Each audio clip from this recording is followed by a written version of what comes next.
My name is Luigi. And of course, with a name like this, what could I be? An Italian. Luigi! And today I'm going to show you a piece of my Italia.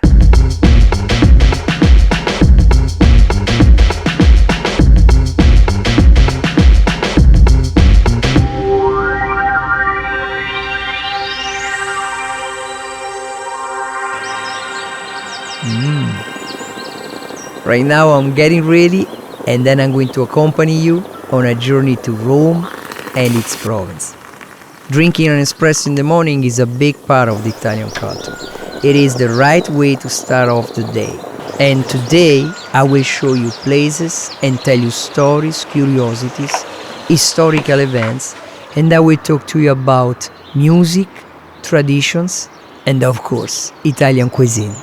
But first of all, I'm going to have my coffee on my veranda.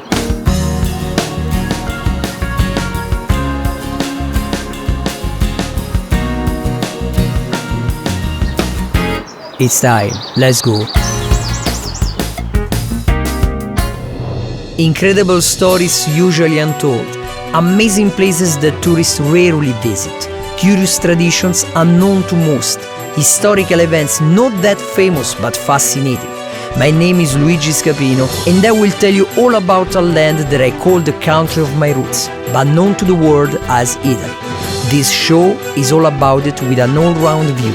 This is 360 degrees of Italy.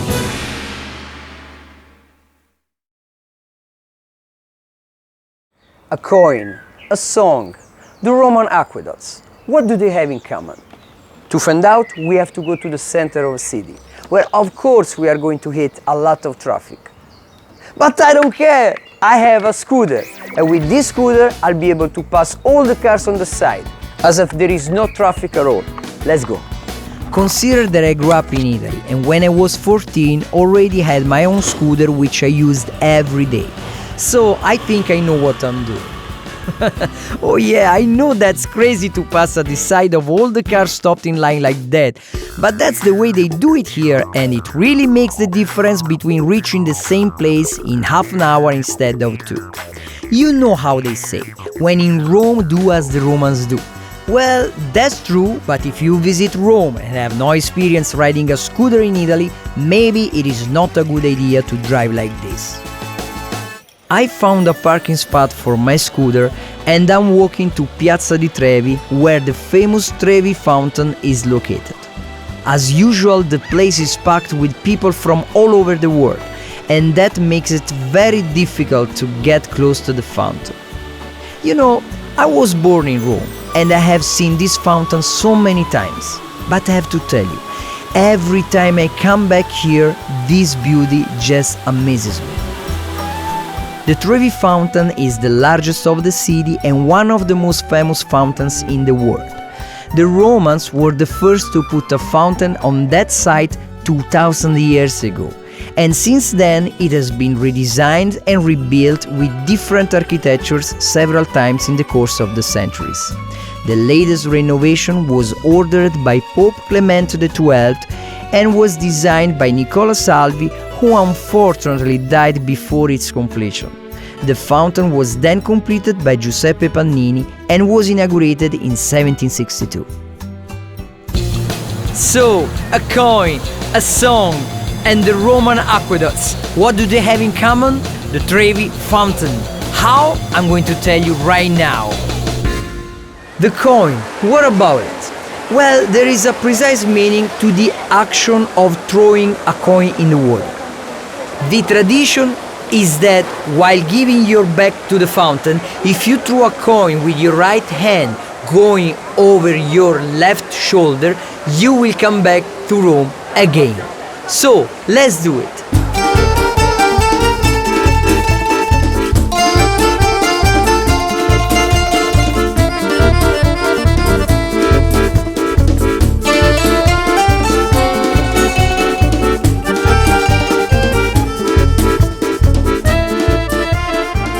The song. There is a song pretty famous in all the world tied to the Fontana di Trevi, which was sung even by Dean Martin and Mario Lanza. This song is Arrivederci Roma and talks about the tradition and the meaning of throwing a coin in the fountain, and the song goes like this. Ti invidio turista che arrivi, ti imbevi de fuori e de scavi, poi tutto ad un tratto te trovi, fontana de Trevi che è tutta per te. E mentre il sordo bacia il fontanone, la tua canzone in fondo è questa qua. Arrivederci Roma,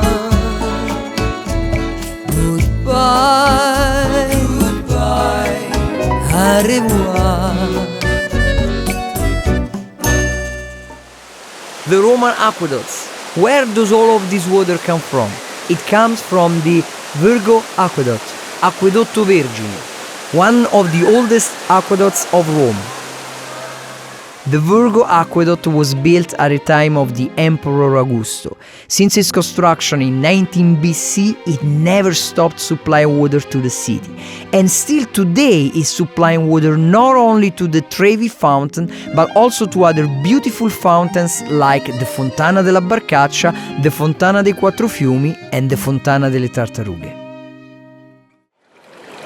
The Romans, they were able to build 11 aqueducts for a total of 260 miles of flowing water. So let's go to see a little more closely what an aqueduct looks like.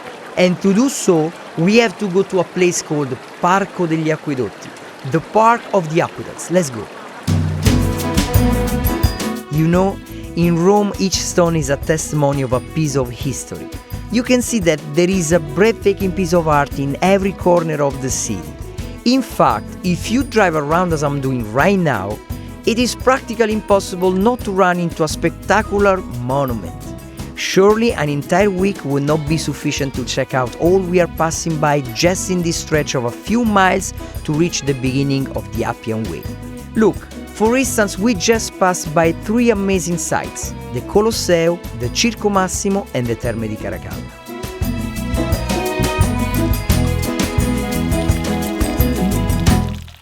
If you get thirsty and you're in Rome, there is no problem. Every corner there is a fountain like this, with the water that is the best in the world.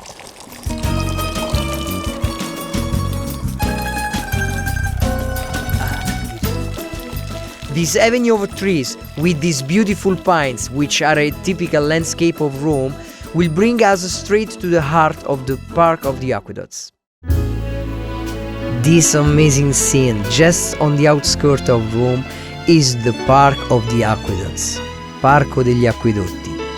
This settlement is located between the Tuscolana Way and the Appian Way, and with about 640 acres of land, it is part of the regional park of the Appia Antica.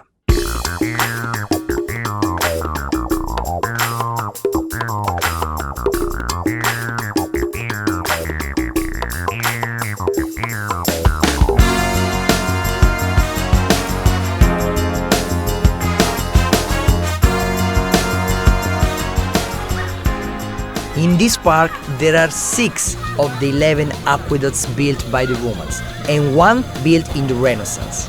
Some of them run underground, while others overlap with each other. That big one is the Claudio Aqueduct.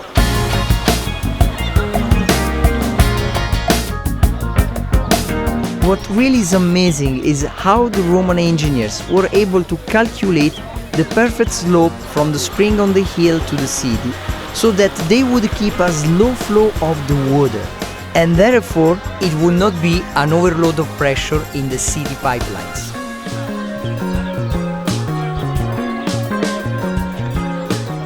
This site is the best place for Sunday with the families. It's just great, especially for those ones that want detox from the air pollution from the city. This is just, oh my God.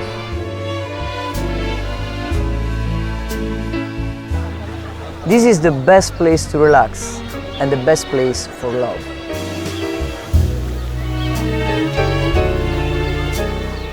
I mean, this park is great to sleep too, like him. in a little while this place is going to become empty. And do you know why? Because it's almost lunchtime. And for the Italians, the meal time is the best event of the day. So, doesn't matter how beautiful is this place, people will go home to prepare food. So let's get into our restaurant kitchen and let's see what they are going to cook for today. I have a friend of mine, he's in the district of Trastevere. He's a restaurant owner and he's waiting for us to show what they are going to cook today. Let's go.